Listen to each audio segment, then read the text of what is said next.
Thank you again for trusting me with this office and inviting me back into the hall, the room where it happens.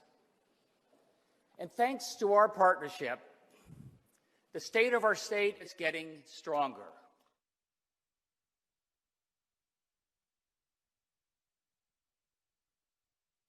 Last year's State of the State address seems like a long, long time ago.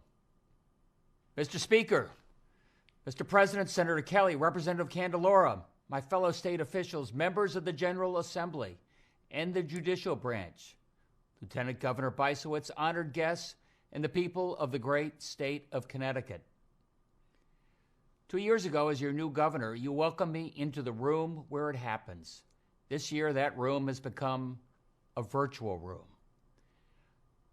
I want to express my most sincere gratitude to the nurses, doctors, caregivers, National Guard, teachers, and the many other essential workers who are on the front lines of our fight against COVID.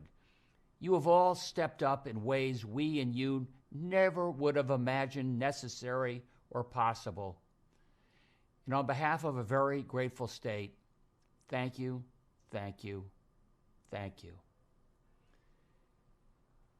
And I would like to take just a moment of silence for the members of our Connecticut family who we have lost this past year.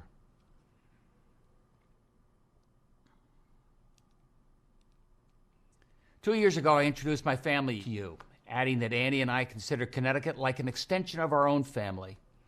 And after 10 months of COVID, that is truer today than it ever was before. Every day, we are reminded that we are all in this together. And like any large family, we must look out and care for one another. Goodbye 2020 and good riddance, a year that has been the most challenging and humbling of my life. 1 year ago today, we had never heard of COVID, and pandemics seemed a thing of the past. 1 year later, we have lost over 6,000 members of our Connecticut family to this deadly virus. Schools and universities are trying their hardest to stay open. Businesses are fighting for their very survival, and working families are struggling to stay afloat. But thanks to all of you and our amazing scientific community, which has developed a safe and effective vaccine in less than 1 year, there is a hopeful light on the horizon. Our state and our nation are on the mend, and Connecticut's comeback is happening. 2 years ago, I promised an open door and a bigger table that included Democrats and Republicans, labor and business. And after 10 months of COVID, that bigger table also includes our reopening committee, which featured the best healthcare minds not just in Connecticut but in the country, to guide us through this crisis led by science and honesty. Some of those very members are now advising the president-elect. And Public Health Commissioner Deirdre Gifford and Trinity Healthcare President Reggie Eady formed the Vaccine Advisory Group, with scientific and community leaders giving us confidence that it is safe and effective to take the vaccine. And in keeping with the Hamilton theme from 2 years ago when I spoke about a young Alexander Hamilton arriving in America, the land of opportunity, and not wanting to waste his shot, well, in today's day and age, we're all thinking about the vaccine, which only makes a difference if nobody wastes their shot. 2 years ago, I stressed the importance of resetting the relationship with our neighboring and regional states. For too long, those relationships had been neglected. And as our neighboring governors understood that this virus doesn't respect state borders. When the federal government failed to come up with a national strategy, I worked with Gina and Charlie in Rhode Island and Massachusetts, Phil Murphy in New Jersey, and of course, Andrew Cuomo in neighboring New York. COVID is not the only challenge that doesn't respect borders. I am going to continue to build upon those relationships to implement more effective and less expensive solutions, such as faster transportation options which incentivize a move to all electric vehicles, a zero-carbon electric grid, and stronger protections against cyber attacks. I am working with our neighboring states and look forward to working with our tribal partners on a path forward to modernize gaming in our state, and working with the legislature on legalization of marijuana. Sports betting, internet gaming, legalized marijuana, they're all happening all around us. Let's not surrender these opportunities to out-of-state markets, or even worse, to underground markets. Racism is another virus which knows no borders.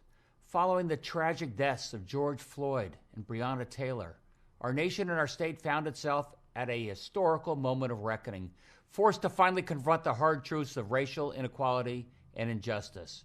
But protests are only meaningful if they are a call to action. Unlike the violence which jarred protests in other states, our protests highlighted the best in Connecticut values, with black and white, suburbs and cities, police and protesters locking arms in a common cause. 2 years ago, we emphasized broader access to affordable health care as a basic human right. After COVID, we have a renewed understanding that affordable quality health care is not only essential to us as individuals, but critically important for the well-being of all of our communities. If you cannot get tested, if you cannot quarantine safely, if you don't have ready access to the vaccine, that's not only dangerous for you, that's dangerous for all of us. 2 years ago, when we passed paid family and medical leave, we understood how important it was that if illness struck, you didn't have to choose between a family you love and a job you need. When COVID struck, even the federal government rushed to implement their own version of paid medical leave for their 2 million employees.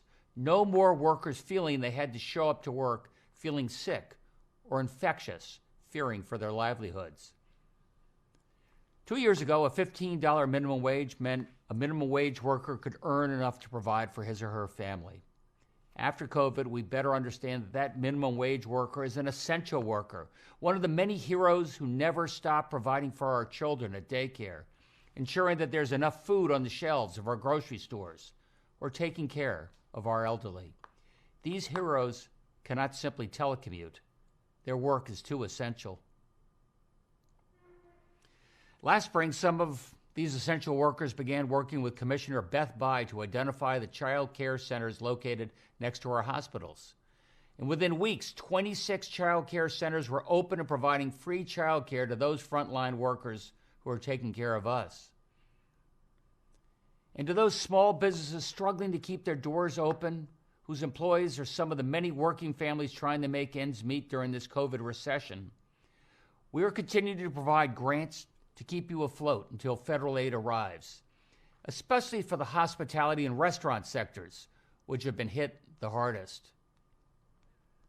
Similarly, through our shared work program, we've streamlined our unemployment benefit program so employers can save jobs and retain their workers until the economy is fully back. 2 years ago, I vowed to work tirelessly to ensure that all our kids have the greatest opportunities to thrive, succeed, and create a life of their own right here in Connecticut.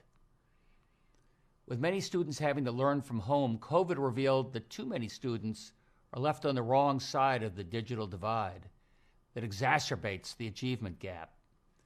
Computers, internet access, broadband, these are the tools essential to students' success during COVID and for the foreseeable future.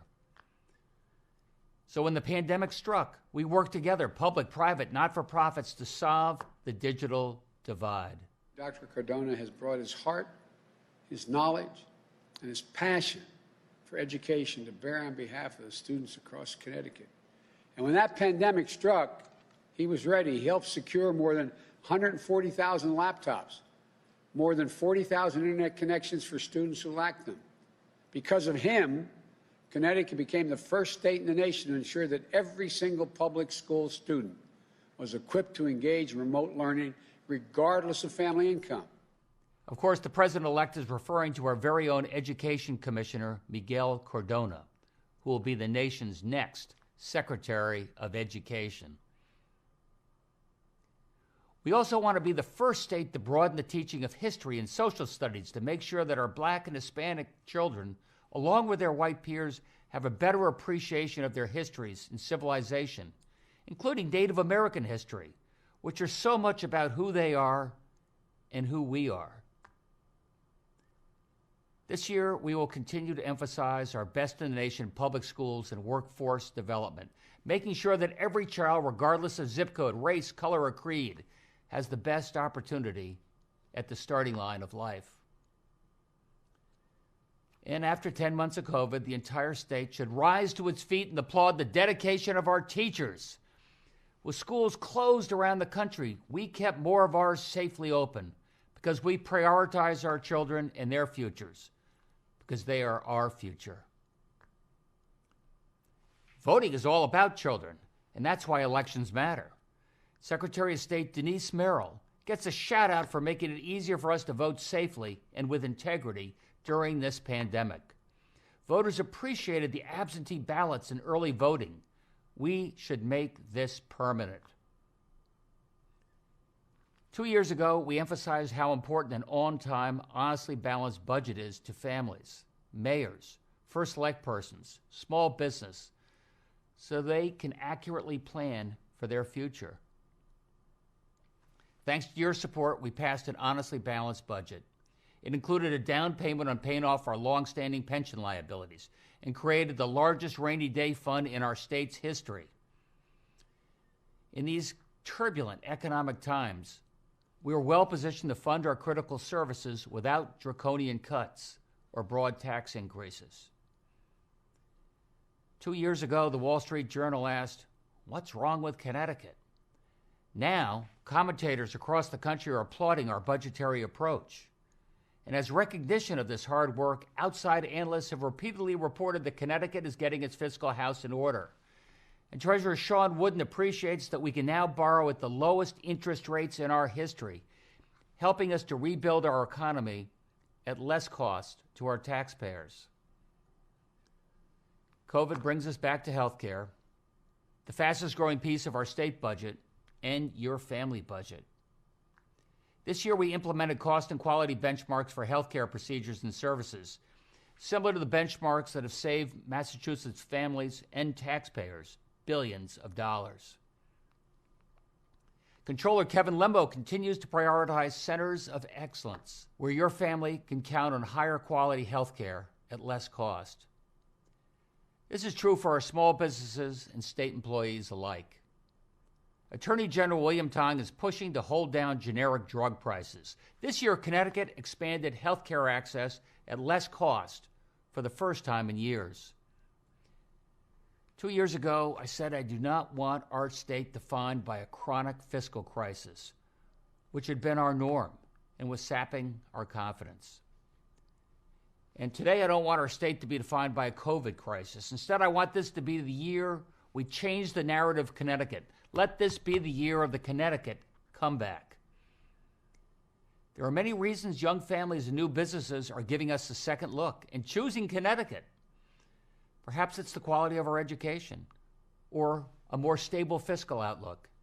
Maybe it's our mayors who creatively brought our cities and town centers to life, including some of the best and safest outdoor dining experiences in the country. COVID may not be our last pandemic, and our new neighbors arriving in moving vans prefer quarantining in a small backyard rather than a small apartment, or telecommuting rather than taking a crowded subway.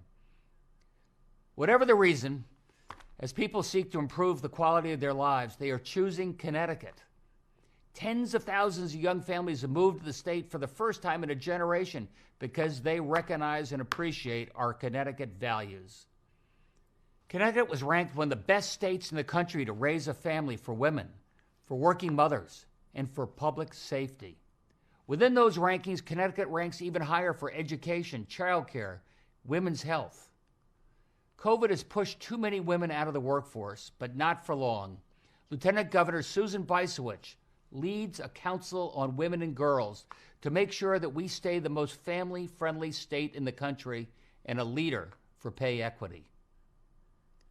In this coming year, we will be expanding our commitment to affordable housing, access to broadband, transit-oriented development, open choice school incentives, as well as an expansion of our workforce development and small business growth fund. That's how we get Connecticut growing again and working for all of our families with liberty and justice for all. The Connecticut I know is a state which hasn't and won't let itself be defined by this crisis. Instead, it's a state which responded to its generational calling with dozens of volunteers providing food, support, and encouragement to the hundreds of cars filled with hungry families at Rentschler Field Food Distribution Center. Nurses coming out of retirement to help at COVID clinics. College students stepping up to serve as apprentice teachers. Business leaders leveraging their contacts to provide the state with masks and gowns. and countless other examples of Connecticut meeting its generational challenge. These are Connecticut values. The next year will continue to be a challenging time for our state and our nation, but I have never been more optimistic about our future. Through our shared values and commitment to one another, we will rise above this crisis and build a better tomorrow. Today is the first day of Connecticut's comeback story. God bless you all, and may God continue to bless the great state of Connecticut.